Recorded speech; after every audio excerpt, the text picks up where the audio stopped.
اقتدار ملے گا، ہمیں کرسی ملے گی، ہمیں پاور ملے گا، ہمیں دولت ملے گی، ہماری شہرت ہوگی۔ دنیا کی دولت ہی کے خاطر اور دنیا کی کرسی اور اقتدار اور حکومت ہی کے خاطر ان یزیدیوں نے خاندان رسول کو خاک و خون میں تڑپایا ہے اور 3 دن کا بھوکا اور پیاسا رکھ کر کے میدان کرب و بلا میں تپتی ہوئی ریت میں انہیں ذبح اور قربان کیا ہے۔ حضرات گرامی، آئیے میں آپ کو بتاؤں، کربلا کا واقعہ تو آپ نے تفصیل کے ساتھ سماعت کر ہی لیا ہے، سن ہی لیا ہے۔ اب واقعہ کربلا کے بعد کیا کیا معاملات ہوئے اچھی طریقے سے یاد رکھیں۔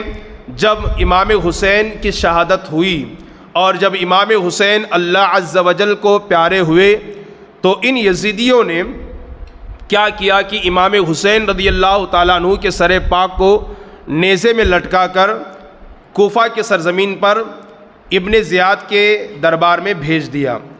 سارے کوفی وہاں سے نکل گئے، لیکن حضرت سعد ابن ابی وقاص جو جلیل القدر صحابی ہیں، ان کا بیٹا عمرو بن سعد وہیں پر رکا رہا۔ 10 محرم کے بعد 11ویں محرم کو وہیں رکا رہا اور جتنے یزیدی قتل ہوئے تھے سارے یزیدیوں کو جمع کیا، ان کی لاشوں کو، اور پھر ان کی نماز جنازہ اس نے پڑھی اور پڑھنے کے بعد انہیں دفن کر دیا۔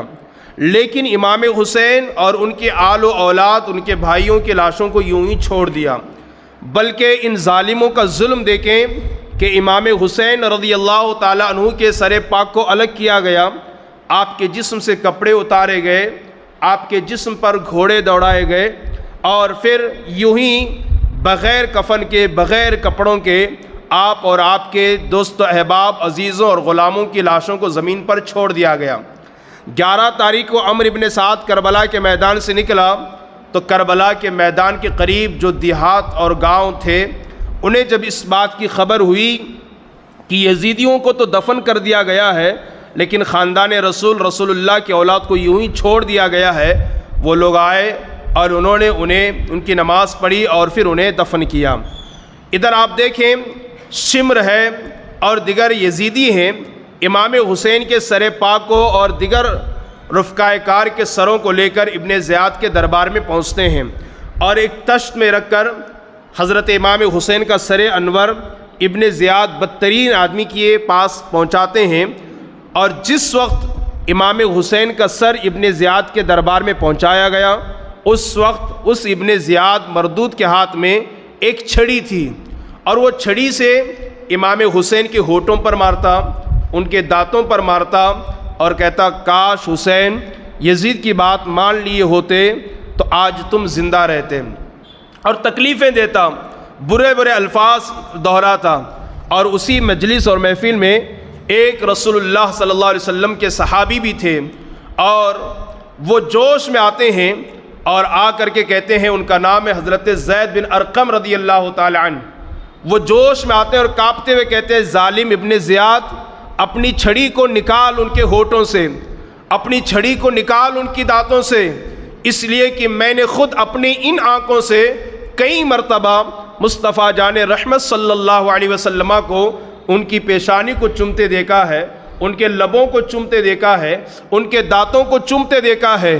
اللہ اکبر کبیرہ، یہ ارشاد فرمانے کے بعد آپ زار و قطار رونے لگے۔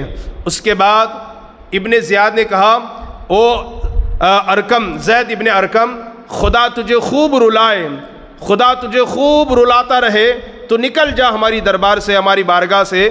حضرت زید ابن ارقم رضی اللہ تعالی عنہ وہاں سے زار و قطار روتے ہوئے آپ باہر تشریف لاتے ہیں۔ پھر اس کے بعد ابن زیاد نے کیا کیا، اعلان کروا دیا سارے کوفہ میں کہ کوفہ کی جامع مسجد میں سارے کے سارے مسلمان جمع ہو جائیں، کوفہ کی بڑی مسجد میں سارے لوگ اکٹھا ہو جائیں۔ اعلان ہوتے ہی سارے کوفی اس جامع مسجد میں جمع ہوئے۔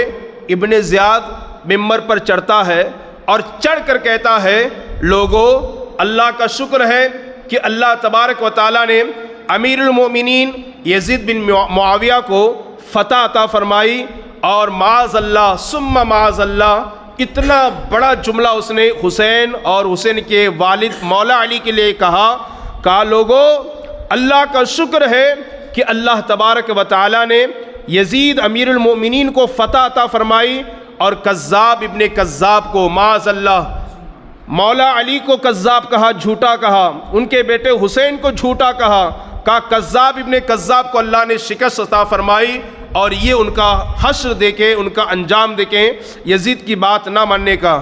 وہاں پر ایک اللہ والے تھے جو عاشق اہل بیت بھی تھے اور محب اہل بیت بھی تھے، انہوں نے فوراً، اور وہ آنکھوں سے معذور بھی تھے، جیسے انہوں نے اپنے ان کانوں سے سنا کہ یہ ظالم مردود ملعون حضرت امام حسین کو کذاب کہہ رہا ہے، جھوٹا کہہ رہا ہے، مولا علی کو جھوٹا کہہ رہا ہے، آپ جلال میں آ کر فرماتے ہیں ظالم تو جھوٹا ہے، تیرا باپ جھوٹا ہے، اور تجھے جس نے حاکم اور گورنر بنایا ہے وہ بھی جھوٹا ہے، مگر حسین سچے ہیں، ان کے باپ علی سچے ہیں، اور ان کے نانا جان محمد الرسول اللہ بھی سچے ہیں۔ اس کے بعد آپ نے فرمایا تم اولاد رسول کے قتل کے مجرم ہو، اور باتیں صدیقین کی طرح کرتے ہو، باتیں ولیوں کی طرح کرتے ہو۔ اس کے بعد ابن زیاد کو جب اس اللہ والے نے بھرے مجمع میں یہ کہا، غصہ آ گیا، اس نے گرفتار کروایا، تو ان کے خاندان کے لوگ کثیر تعداد میں وہاں موجود تھے، انہوں نے چھڑوا دیا، لیکن بعد میں ابن زیاد نے گھر سے اٹھا کر کے اس اللہ والے کو بھی شہید کیا اور ان کی لاش کو چوراہے پر لٹکا دیا۔ آپ اندازہ فرمائیے، اس کے بعد ابن زیاد نے شمر، خولی بن یزید اور دوسرے یزیدیوں کو بلا کر کے کہا یہ امام حسین کا سر، نواز رسول کا سر لو، اور یہ جتنے بھی سر یہاں پر لائے گئے ان سب کا سر لو، اور اس کے علاوہ تم جو ہے ان عورتوں کو قیدی بنا کر زین العابدین کے ہاتھوں میں ہتھکڑیاں اور پیروں میں ہتھکڑیاں ڈال کر جو ہے یزید کے دربار میں پیش کرو۔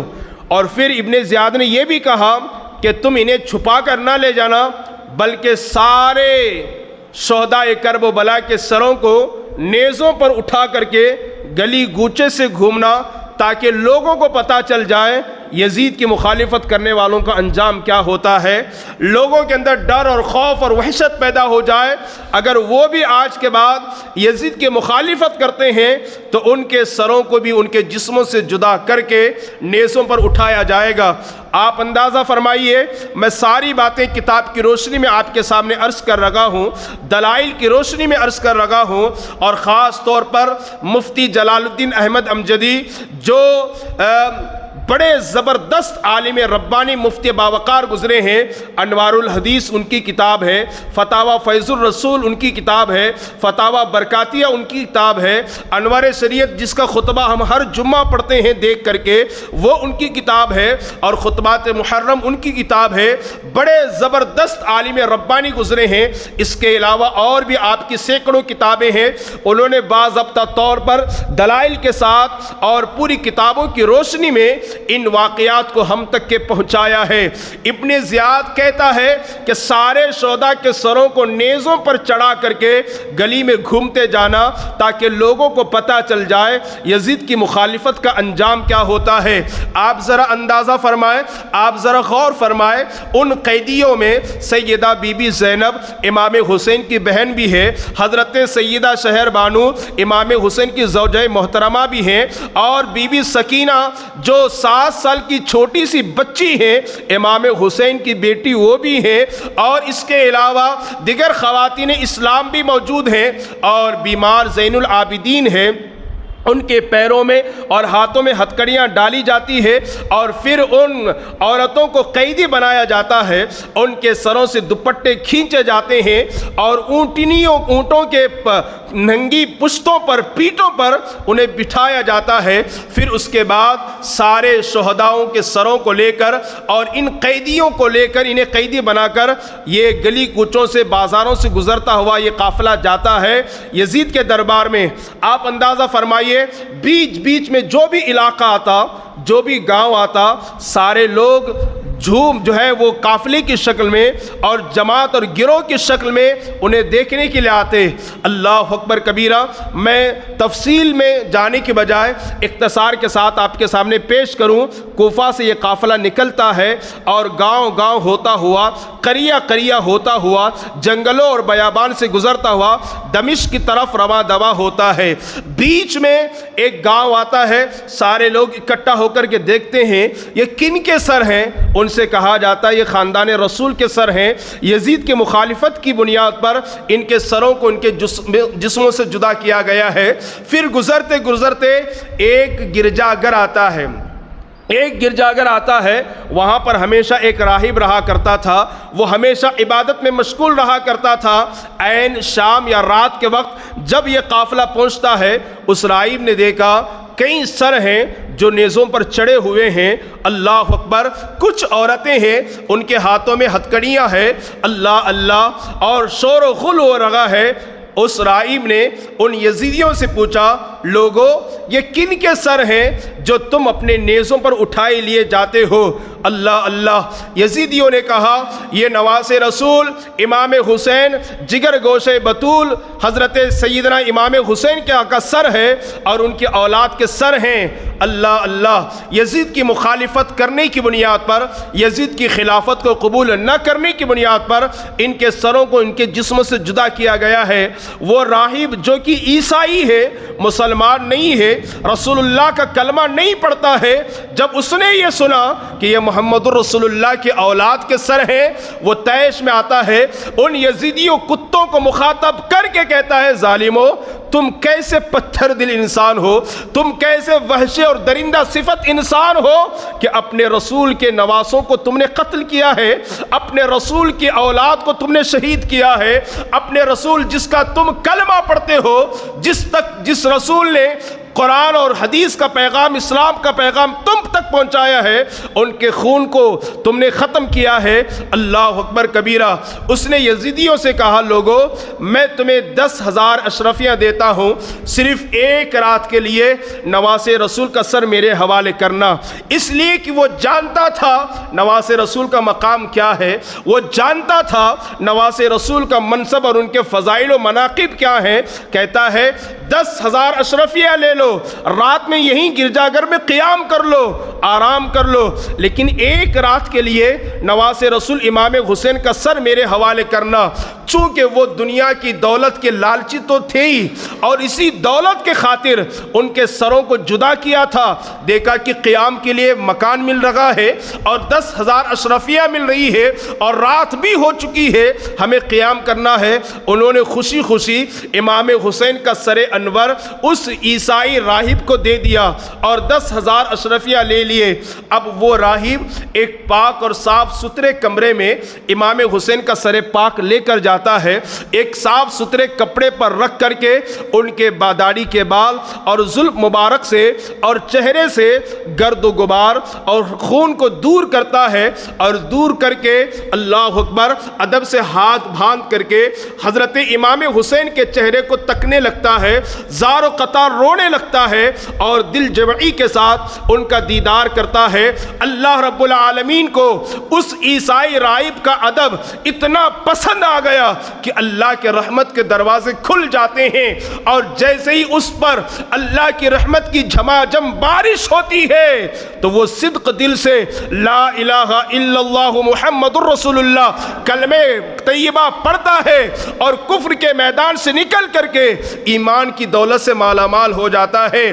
آپ ذرا سوچیں, امام حسین کا سر کٹ چکا ہے, جسم سے جدا ہو چکا ہے, مگر جس گھر میں جاتا ہے اب بھی لوگوں کو اسلام کی دعوت دے رہا ہے. یہ امام حسین رضی اللہ تعالیٰ عنہ کا سر ہے. رات بھر دیدار کرتا رہا, زیارت کرتا رہا. اللہ نے اس عیسائی پادری کے آنکھوں سے پردوں کو ہٹا دیا. اس نے کیا دیکھا؟ امام حسین کا سر ہے اور پھر آسمان تک صرف نور ہی نور ہے, نور ہی کی برسات ہے. اللہ اکبر کبیرہ. صبح کی سفیدی نمودار ہونے کے بعد امام حسین کے سر انور کو اس نے ان کے حوالے کر دیا. آپ ذرا سوچیے اور اندازہ لگائیے, یہ قافلہ تیزی کے ساتھ یزید کے دربار کی طرف رواں دواں ہے. یزید کے پاس سارے قیدیوں کو لے جاتے ہیں, سروں کو لے جاتے ہیں, اور جب یزید کو پتہ چلا امام حسین کا سر اور دیگر خاندان رسول کے سر میرے پاس آ رہے ہیں، خواتین قید ہو کر آ رہی ہیں، امام حسین کے بیٹے علی اوسط زین العابدین وہ قید و بند میں ہو کر کے آ رہے ہیں۔ اس نے سارے دمشق میں، کوفہ، شام میں اعلان کروا دیا، خوب جشن مناؤ، خوشیاں مناؤ۔ سارے لوگ خوشیاں منانے میں جٹ گئے، سارے لوگ خوشیاں منانے لگے۔ میں کتاب کا حوالہ دے کر آپ کو بتا رہا ہوں، اور اس موقع پر باجے بجائے گئے، شراب پی گئی اور ناچا گیا، گانے کا استعمال کیا گیا، اور پھر اس کے علاوہ ڈھول بجائے گئے۔ آپ اندازہ لگائیے، ایک صحابی جو ملک شام تجارت کے سلسلے میں آئے ہوئے تھے، جن کا نام حضرت سہل رضی اللہ تعالی عنہ ہے، انہوں نے دیکھا کہ یہاں شام کے لوگ، دمشق کے لوگ بڑا جشن مناتے ہیں، ڈھول بجا رہے ہیں، باجے بجا رہے ہیں۔ انہوں نے پوچھا، بھائی کس خوشی میں یہ ساری خوشیاں مناتے ہو؟ تو ان لوگوں نے کہا، یزیدیوں نے کہا، امام حسین کا سر لایا جا رہا ہے شہید کر کے، ان کے بچوں کو شہید کر کے، خاک و خون میں تڑپا کر کے ان کے سروں کو یزید کے دربار میں لایا جا رہا ہے، بس اسی خوشی میں تو ہم جشن منا رہے ہیں، ہم خوشیاں منا رہے ہیں۔ اللہ اکبر کبیرہ۔ حضرت سہل رضی اللہ تعالی عنہ نے پوچھا، بتاؤ کس دروازے سے امام حسین کا سر آنے والا ہے؟ لوگوں نے بتایا، فلاں فلاں دروازے سے یہ قافلہ آنے والا ہے۔ آپ فوراً دوڑتے ہیں، دروازے کے پاس جا کر رکتے ہیں، دیکھا کہ کچھ سر ہیں نیزوں پر چڑھے ہوئے ہیں۔ یہ کون کہہ رہے ہیں؟ صحابی رسول حضرت سہل فرماتے ہیں، کچھ سر ہیں جو نیزے پر چڑھے ہوئے ہیں، اور کچھ عورتیں ہیں جن کے ہاتھ پیر بندھے ہیں، اور اونٹوں کی ننگی پشت پر انہیں بٹھایا گیا ہے، اور امام زین العابدین ہے، امام حسین کے بیٹے ہیں، اور وہ بھی ہاتھ میں ہتھکڑیاں پہنے ہوئے آ رہے ہیں۔ اللہ اللہ، آپ ذرا سوچیں اور اندازہ لگائیں، لوگوں کا ہجوم ہے دیکھنے کے لیے، لوگوں کی بھیڑ ہے دیکھنے کے لیے، اور ایک چھوٹی سی بچی پر حضرت سہل کے نظر پڑتی ہے، جس بچی کا نام حضرت بی بی سکینہ رضی اللہ تعالی عنہا ہے۔ وہ آگے بڑھتے ہیں اور عرض کرتے ہیں، اے بچی تیرا نام کیا ہے؟ اس بچی نے کہا، میرا نام بی بی سکینہ ہے، میں حسین ابن علی کی بیٹی ہوں۔ تو اس صحابی نے کہا، میں تمہارے نانا جان کا غلام ہوں، میں تمہارے نانا جان کا صحابی ہوں، اگر میرے لائق کوئی کام ہو تو بتا دو، کوئی ارشاد ہو تو حکم فرمائیے۔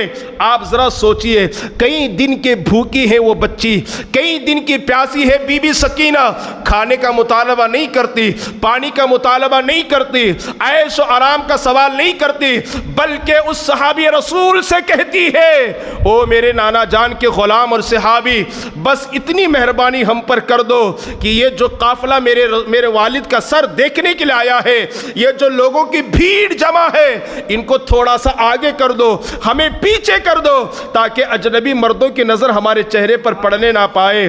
اے مسلمانوں، ذرا سوچو، شادیوں کے نام پر، عید کے نام پر، ولیمے اور بازار کے نام پر اپنی ماں بہن بیٹیوں کو بے پردہ بازار گھمانے والوں اور بے پردہ شادی اور نکاح کی زینت کی محفل کی زینت بنانے والوں، اللہ اکبر کبیرہ، بے پردہ اپنی بچیوں کو اسکول اور کالج بھیجنے والوں، سنو سنو، 3 دن کی بھوکی ہے بی بی سکینہ، 3 دن کی پیاسی ہے بی بی سکینہ، عمر صرف 7 سال ہے، باوجود اس کے رسول اللہ کے صحابی سے کہتی ہے تو کیا کہتی ہے؟ صرف اتنی مہربانی کر دو، میرے والد کے سر پاک کو آگے کر دو تاکہ اجنبی مردوں کی نظر میرے چہرے پر پڑنے نہ پائے۔ آپ ذرا سوچو اور اندازہ لگاؤ، کیا شریعت پر عمل کی پابندی تھی، رسول اللہ کے فرامین پر عمل کرنے کا کیا جذبہ تھا، اپنی عفت اور عزت کی کتنی فکر تھی۔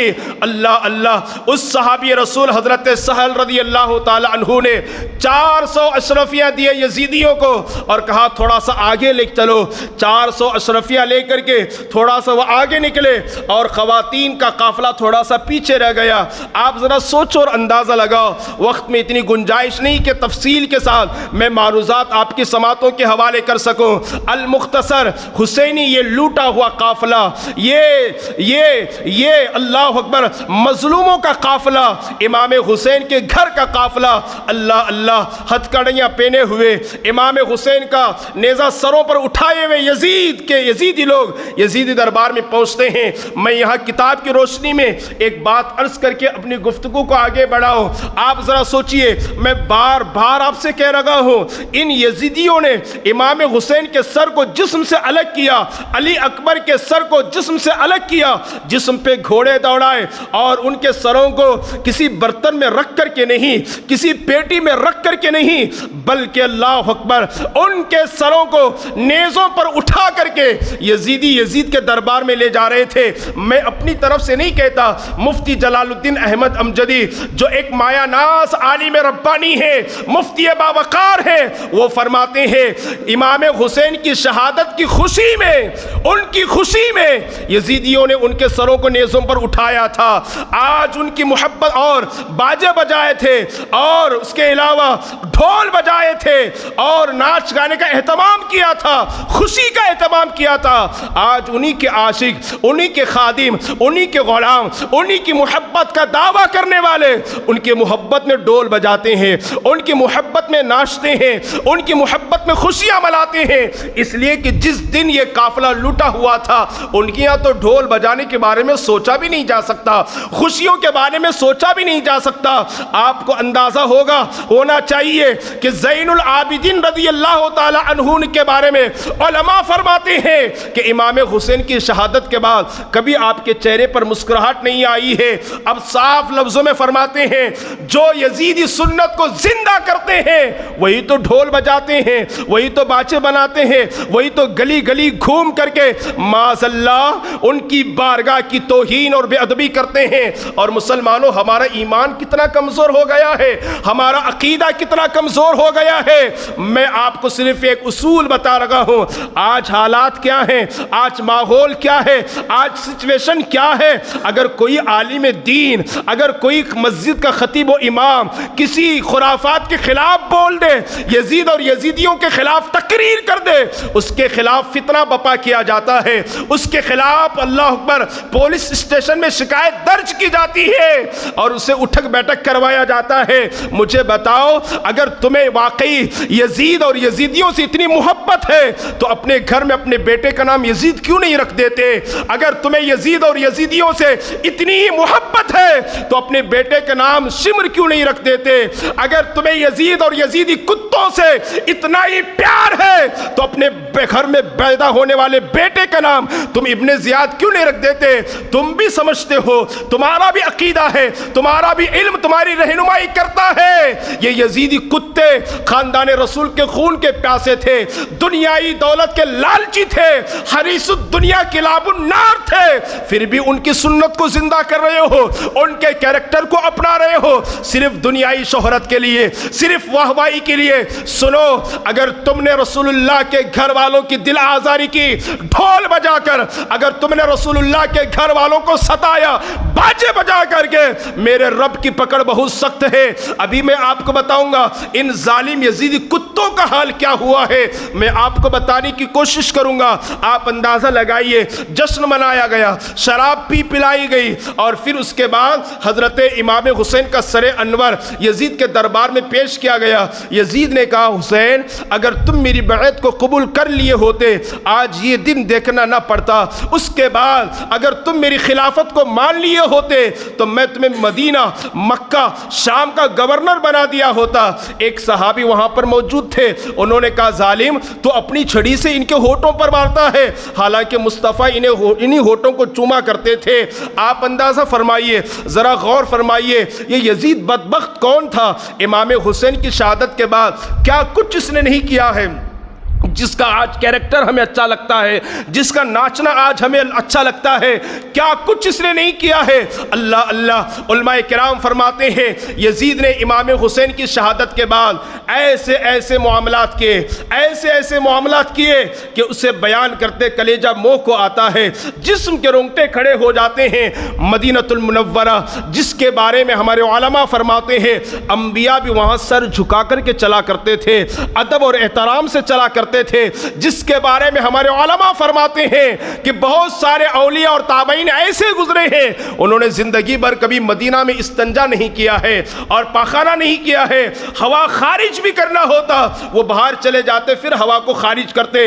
امام مالک کی زندگی لے لیں، امام شافعی کی زندگی لے لیں، کتنا مدینے کا انہوں نے ادب کیا۔ امام شافعی کے بارے میں علماء فرماتے ہیں ایک مدینے کی گلی سے آپ کا گزر ہوتا ہے، ایک پرانی دیوار پر آپ کی نظر پڑتی ہے، بہت بوسیدہ دیوار ہے، بہت پرانی دیوار ہے، اب گرے تب گرے والا حال ہے، آپ اسے جا کر کے چومنے لگتے ہیں، اس کا بوسہ دیتے ہیں۔ کسی پڑھے لکھے آدمی نے کہا بابا آپ عالم ربانی ہیں، آپ امام شافعی ہیں، وقت کے اتنے بڑے مفتی باوقار محدث ہیں، آپ اتنی پرانی دیوار کو بوسہ دیتے ہیں، یہ تو عقل میں آنے والی بات نہیں ہے۔ امام شافعی فرماتے ہیں ان کا عشق دے کے مدینے سے، ارے مدینہ تو مدینہ ہے، مدینے کے دیوار سے ان کا عشق دے کے، ان کی الفت اور عقیدت اور چاہت دے کے فرماتے ہیں ایسا لگتا ہے یہ دیوار بہت پرانی ہے، ایسا لگتا ہے یہ دیوار میرے مصطفیٰ جان رحمت کے زمانے کی ہو، اس لیے میں اسے چوم رہا ہوں، ایسا لگتا ہے یہاں سے مصطفیٰ کا گزر ہوا ہو، میرے مصطفیٰ کی نظر اس دیوار پر پڑی ہو، اسی وجہ سے میں اس دیوار کو چومتا ہوں۔ اس پڑھے لکھے آدمی نے کہا حضور کیا آپ کو اتنا بھی نہیں معلوم، حضور جب بازار سے گزرا کرتے، گلیوں سے گزرا کرتے تو دائیں بائیں نیچے اوپر نہیں دیکھا کرتے، بلکہ مصطفیٰ جان رحمت کی نظر نیچے ہوتی اور آپ گلیوں سے گزرا کرتے تھے۔ اس کے بعد امام شافعی نے فرمایا ارے میں تو اس کو مانتا ہوں کہ میرے مصطفیٰ نے دیوار کو تو نہ دیکھا ہوگا، لیکن جب میرے مصطفیٰ کا گزر یہاں سے ہوا ہوگا تو اس دیوار نے اپنی آنکھوں سے مصطفیٰ کے چہرے کو تو دیکھا ہوگا، یہی نسبت میرے لیے کافی ہے،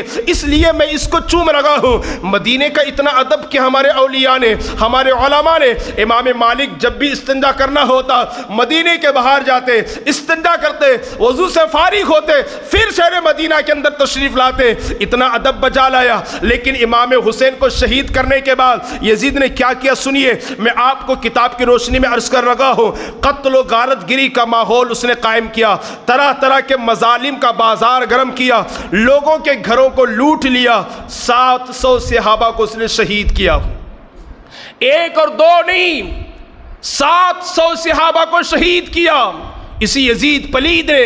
اور پھر علماء نے لکھا ہے اور تابعین کو ملائیں تو پھر اس نے کل 10,000 سے زیادہ تابعین اور صحابہ کو شہید کیا ہے۔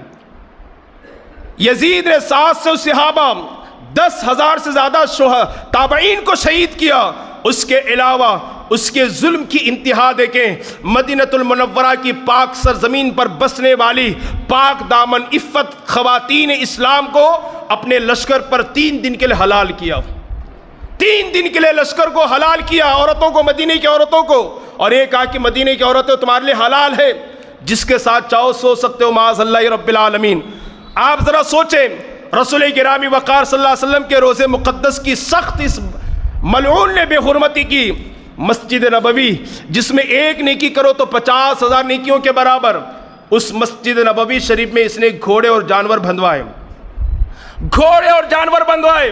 یہ جملہ منہ کو لیتا ہوا کلیجے کو آتا ہے، لیکن مفتی جلال الدین احمد امجدی نے لکھا ہے، پڑھ کر کے سنا رہا ہوں، ان کی لید اور پیشاب منبر اطہر پر پڑتے۔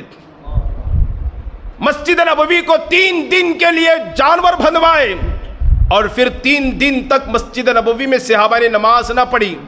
ایک تو جب حضرت عثمان غنی پر بلوائیوں نے حملہ کیا اس وقت مسجد نبوی بھی بند تھی، صحابہ نماز نہ پڑھے۔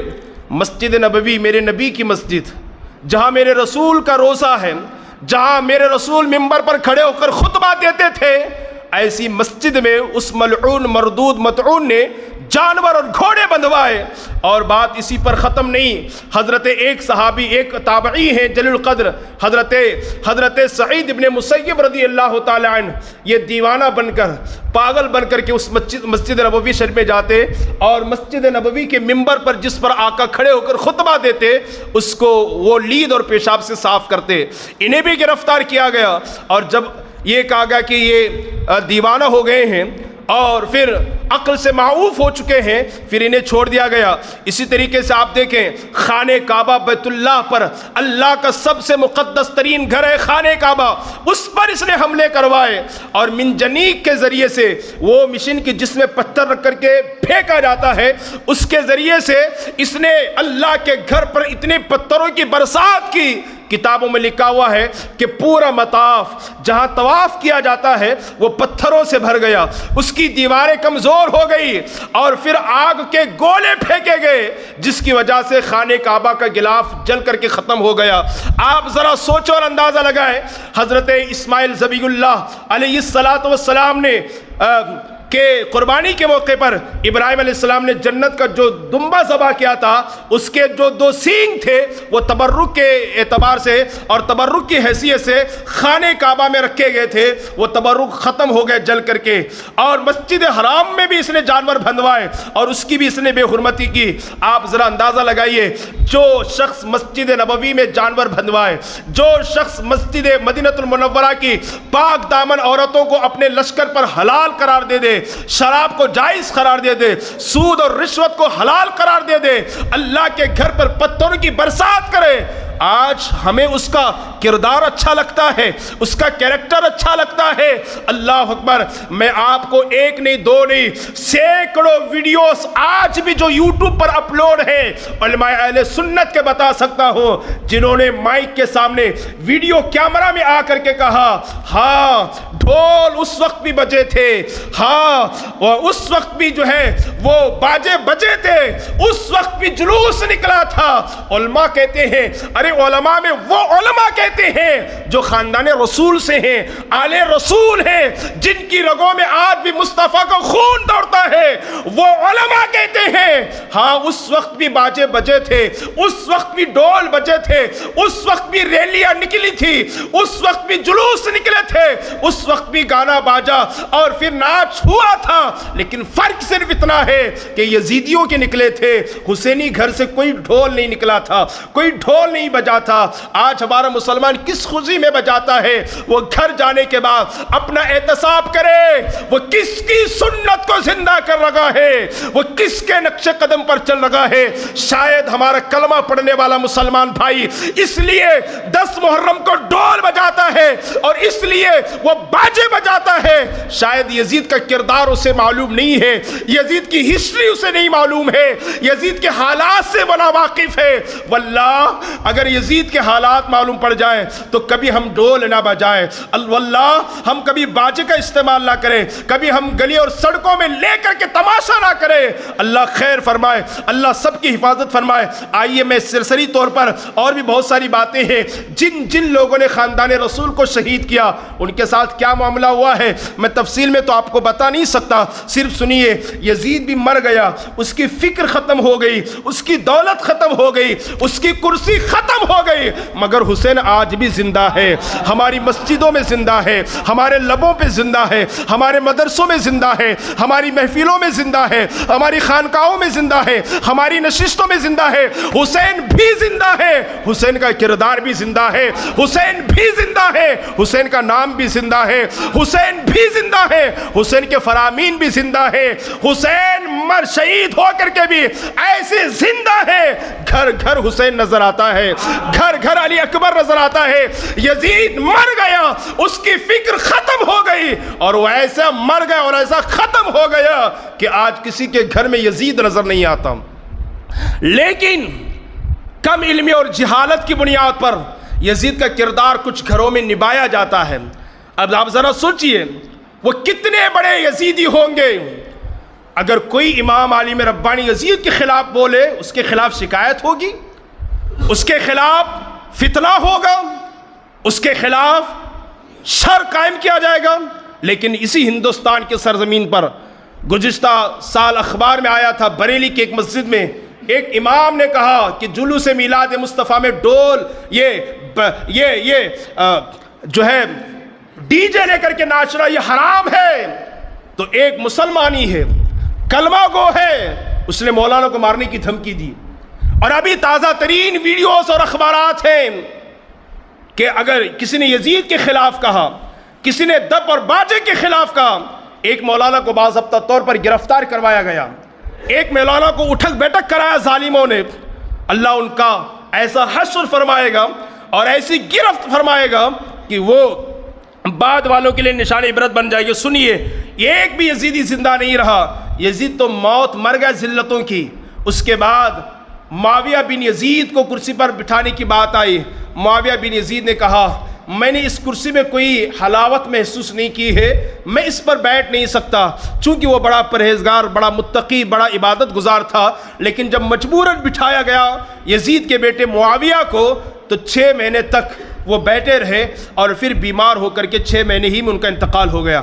آپ ذرا سوچیں، ابن سعد، حضرت سعد ابن ابی وقاص کا بیٹا، اس کو مختار ثقفی جب کوفہ کا گورنر بنا، اس نے کام تو بہت اچھا انجام دیا، سارے یزیدیوں کو قتل کروایا، بلکہ کچھ ہی مہینوں میں کئی ہزار یزیدیوں کو اس نے ذلت اور رسوائی کی موت ماری۔ کسی کے ہاتھ پر کاٹ کر کے یوں ہی چھوڑ دیا کہ تڑپ تڑپ کر کے مر جائے، کسی کا سر الگ کر کے اس کے جسم پہ کتے چھوڑ دیے، اور کسی کو مار کر کے اسے آگ کے حوالے کیا، اور کسی کو زندہ جلا دیا، اور کسی کا سر کاٹ کر کے گورنر ہاؤس سے نیچے پھینکا، طرح طرح کی ذلت کی موت دیا۔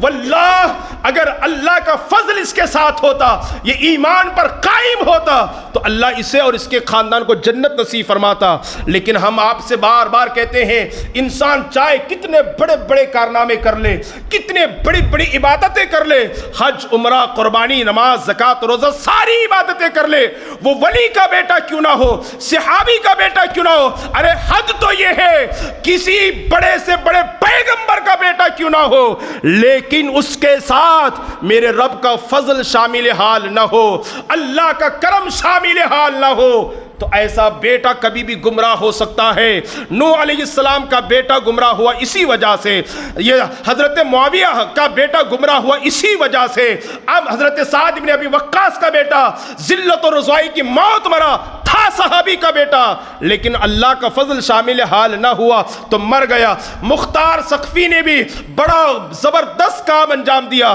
سارے کوفیوں کو مارا اور سارے قاتلان امام حسین کو قتل کیا، لیکن آخر میں اس نے نبوت کا دعویٰ کر بیٹھا۔ اس نے کہا کہ مجھ پر وحی آتی ہے، میرے پاس اللہ کی طرف سے وحی نازل ہوتی ہے، نبوت کا دعویٰ کیا اور بے ایمان مرا۔ اس لیے یہاں سے پیغام یہ ملنا چاہیے، آپ کی عبادتیں اپنی جگہ پر، آپ کے وظائف اپنی جگہ پر، آپ کی بندگی اپنی جگہ پر، لیکن ہمیشہ اللہ کی بارگاہ میں اس چیز کو کہتے رہے، اللہ مجھے اسلام پر ثابت قدمی عطا فرما، مولا ایمان پر ثابت قدمی عطا فرما، مولا موت کے وقت ایمان کی دولت نصیب فرما۔ اس لیے کہ ہمارے نبی ہر نماز میں دعا کرتے، اللہم ثبت قلبی علی طاعتک او کما قال۔ اللہ کے رسول امام الانبیاء دعا کرتے، اللہ اے دلوں کو پلٹنے والے، یا مسبب القلوب، اے دلوں کے پلٹنے والے، میرے دل کو تیری فرما برداری اور تیری اطاعت پر ثابت قدمی عطا فرما۔ دل کبھی بھی پلٹ سکتا ہے، اور عربی میں دل کو قلب کہتے ہیں، اور قلب کے معنی ہوتے ہیں الٹنا پلٹنا، کبھی بھی الٹ سکتا ہے، کبھی بھی پلٹ سکتا ہے۔ 85 سال عبادت کرنے والے کا دل لمحوں بھر کے لیے پلٹ سکتا ہے۔ روایتیں ہیں اس طریقے سے، زندگی بھر نماز پڑھتا رہا، خاتمہ کفر پر ہو گیا، زندگی بھر عبادت کرتا رہا، بلکہ ایسا اللہ کا محبوب بندہ تھا، وہ ہاتھ اٹھا دے تو اللہ دعائیں قبول فرماتا، مستجاب الدعوات تھا، لیکن ناشکری اور اللہ کا فضل تلاش نہ کرنے کے اس بدترین عمل نے اسے ذلت کی موت مارا ہے۔ ابن سعد صحابی کا بیٹا ہے، وہ بھی جلیل القدر صحابی کا بیٹا ہے، لیکن سنیے اس کا حال کیا ہوا، اللہ اکبر، اسے دوڑا دوڑا کر کے قتل کیا گیا، اور اسی طریقے سے خولی بن یزید کو قتل کے بعد جلا دیا گیا۔ خولی بن یزید یہ بھی شامل تھا، امام حسین کے مقابلے میں یہ بھی آیا تھا۔ خولی بن یزید اور شمر، یہ 2 لوگ ہیں جنہوں نے کلیدی رول ادا کیا ہے کربلا کے میدان میں، کلیدی رول ادا کیا ہے، اور امام حسین کے سر کو بے حرمتی کے ساتھ یزید کے دربار میں لے جانے والے یہی 2 لوگ ہیں، ایک ابن ضیاء، ایک جو ہے شمر، اور ایک خولی بن یزید۔ تو خولی بن یزید جو ہے وہ بدترین آدمی ہے، جو امام حسین کے سر انور کے ساتھ اس نے بڑی بے حرمتی کی، اور جب یہ مختار ثقفی گورنر بنا کوفہ کا، تو کہا کہ اسے گرفتار کر کے لایا جائے۔ جب خولی ابن یزید کو پتہ چلا کہ میری گرفتاری کے لیے لشکر آ رہا ہے، وہ ایک ٹوکری کے نیچے چھپ کر کے بیٹھ گیا اور اپنی بیوی سے کہا کہ سنو، اگر یہاں سپاہی آ جائیں تو لا علمی کا اظہار کر دینا اور کہہ دینا کہ گھر میں کوئی نہیں ہے، گھر کوئی نہیں ہے۔ لیکن اس کی جو بیوی تھی نا خولی ابن یزید کی، جب سے یہ قاتل بنا تھا خاندان رسول کا، تبھی سے اس کو شدت کی نفرت تھی، شدت کی نفرت تھی۔ تو جب لشکر آیا تو لشکر نے پوچھا تیرا شوہر کہاں ہے خولی بن یزید؟ اس نے زبان سے تو کہا وہ گھر میں نہیں ہے، اور زبان سے چلا کر کے کہا کہ مجھے اس کی کوئی خبر نہیں، لیکن انگلی کا اشارہ کر کے کہا کہ وہ یہاں ہے، کہا وہ گھر میں نہیں ہے، اس کی مجھے کوئی خبر نہیں ہے۔ لشکر سمجھ گئے کہ اس ٹوکری کے نیچے ہے، ٹوکری کے نیچے سے اٹھایا گیا، مختار سقفی کے دربار میں پیش کیا گیا۔ مختار سقفی نے ذلت کی موت اسے مارا، اور مارنے کے بعد اسے جلا دیا گیا، آگ میں ڈال دیا گیا۔ شمر یہ وہی بدترین آدمی ہے جو حسین اعظم کے سینے پر سوار ہو کر انہیں قتل کرنا چاہتا تھا، اور اس نے بھی بڑی بے حرمتی کی ہے، اور ابن زیاد کو اکسانے والا اس جنگ کے لیے، اور جس نے سب سے زیادہ منافق کا جو کام انجام دیا ہے وہ شمر ہے۔ اس کی بھی ذلت کی موت ہوئی۔ آپ دیکھیے نا، اس کو مارنے کے بعد مختار سقفی نے کیا کیا جانتے ہیں آپ؟ بہت طویل داستان ہے، واقعہ لمبا ہے، کیسے مارا، کہاں کہاں یہ بھاگ کر کے گیا، کہاں کہاں چلا گیا، ساری چیزیں۔ لیکن اس کو مارنے کے بعد اس کے سر کو الگ کیا، اور الگ کرنے کے بعد بقیہ اس کا جسم کتوں کے حوالے کیا، اور کتے چیر چیر کر کے اس کے جسم کو کھاتے تھے۔ یہ اللہ کا عذاب ہے ان یزیدیوں کے لیے دنیا میں، اور قبر میں تو عذاب ہوگا ہی ہوگا نا ان کے لیے۔ میدان محشر میں قیامت میں یہ جہنم میں ذلت اور رسوائی کے ساتھ ڈالے جائیں گے۔ اللہ اکبر کبیرہ۔ اس کے بعد دیکھیے ایک اور یزیدی ہے جس کے ہاتھ پاؤں کاٹ کر کے تڑپنے کے لیے چھوڑ دیا گیا، دونوں ہاتھ اس کے کاٹے گئے، دونوں پیر اس کے کاٹے گئے، اور کاٹنے کے بعد یوں چھوڑ دیا گیا۔ آپ ذرا سوچیں نا، ہاتھ کاٹنے کے بعد کیا تکلیف ہوتی ہے، پیر کے کٹنے کے بعد کیا تکلیف ہوتی ہے۔ اسی طرح ایک اور یزیدی ہے، یزیدی، اس کو مختار سقفی نے کیا کیا، جسم کے سارے کپڑے اتارے، کہا تم نے میدان کربلا میں خاندان رسول کی عورتوں کے سر کے دوپٹے کھینچے، ان کے جسموں سے، ان کے سروں سے تم نے پردے کو ہٹایا، سنو تمہیں کتنی ذلت کی موت دی جائے گی۔ اسے برہنہ کر کے، بالکل ننگا کر کے بیچ میں کھڑا کیا گیا، اور چاروں طرف سے اس پر تیروں کی برسات ہوئی، تیروں کی برسات ہوئی، اور اتنا مارا گیا کہ وہ مر گیا۔ اسی طریقے سے ایک اور یزید ہے جس کو بیچ میں کھڑا کر کے اس کے پورے بدن میں اور نیزے اور تلوار چبو کر کے یوں موڑ کر کے اسے قتل کر دیا گیا۔ حضرات گرامی، میں کیا کچھ نہ آپ کو بتاؤ۔ اللہ اللہ، ایک اور یزیدی ہے جس کو زندہ جلا دیا گیا۔ آپ ذرا سوچیں، آگ میں ہاتھ اور انگلی رکھ کر کے دیکھیں نا کتنی تکلیف ہوتی ہے، لیکن میرے رسول کے گھر والوں کو شہید کرنے کا انجام اور عذاب دنیا میں دیکھیں کہ انہیں اسے زندہ جلا دیا گیا۔ اور اسی طریقے سے دیکھیے ابن زیاد، اس کی بھی دردناک موت ہوئی، اور بھی بہت سارے لوگ ہیں۔ ایک یزیدی ہے، اللہ اللہ، جو موت سے پہلے اندھا ہو گیا۔ ایک یزیدی ہے جو موت سے پہلے بدترین بیماری میں گرفتار ہو گیا۔ میری گزارش آپ لوگوں سے یہ ہے، یزیدی کردار کو چھوڑ دیں، یزیدی فکر کو چھوڑ دیں۔ امام حسین کو اللہ نے جنت نصیب فرمائی، اور میرے نبی نے امام حسین کو جنتی نوجوانوں کا سردار عطا فرمایا ہے۔ اگر حسین کی جنت چاہتے ہیں تو حسین کے کردار کو اپنائیں، حسین کے کیریکٹر کو اپنائیں، اور تھوڑی سی شہرت کے لیے یہ ساری چیزیں کرنے کی کوشش نہ کریں۔ مجھے معلوم ہے ان سب کے باوجود بھی جن کے دلوں میں دنیا کی محبت رس چکی ہے وہ باز آنے والے نہیں ہیں، اس لیے کہ میرے نبی کا فرمان ہے، میرے نبی کا فرمان ہے۔ دنیا کی محبت کتنی بدترین چیز ہے، کتنی بری چیز ہے۔ اللہ کے رسول صلی اللہ علیہ وسلم نے فرمایا، دو بھوکے بھیڑیوں کو بکریوں کے ریوڑ پر چھوڑا جائے، دو بھوکے اور پیاسے بھیڑیوں کو بکریوں کے ریوڑ پر چھوڑا جائے تو وہ دو بھوکے اور پیاسے بھیڑیے بکریوں کو اتنا نقصان نہیں پہنچا سکتے جتنا نقصان ایک انسان اس وقت پہنچاتا ہے جب اس کے دل میں دنیا کی محبت آ جائے۔ یہ نبی کا فرمان ہے، حدیث پاک ہے۔ آپ سمجھ سکتے ہیں جب بھیڑیا بھوکا ہوتا ہے تو بکریوں کو کتنا نقصان پہنچاتا ہے، کس طرح چیر پھاڑ کر کے کھا جاتا ہے۔ لیکن مسلمانوں، دنیا بنفس نفیس بری نہیں ہے، دنیا بنفس نفیس بری نہیں ہے، دنیا کی دولت بنفس نفیس بری نہیں ہے۔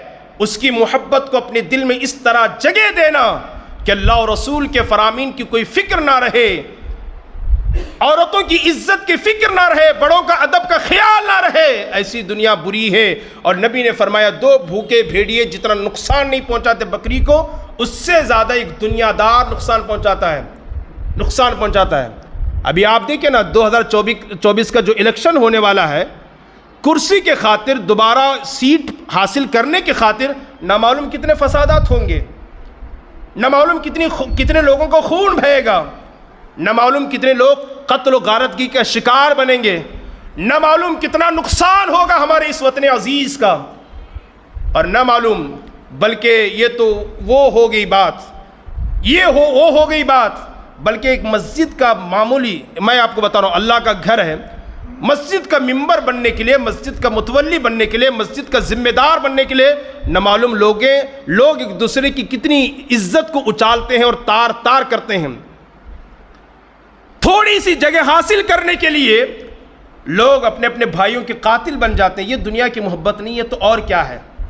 یہ دنیا کا عشق نہیں ہے تو اور کیا ہے؟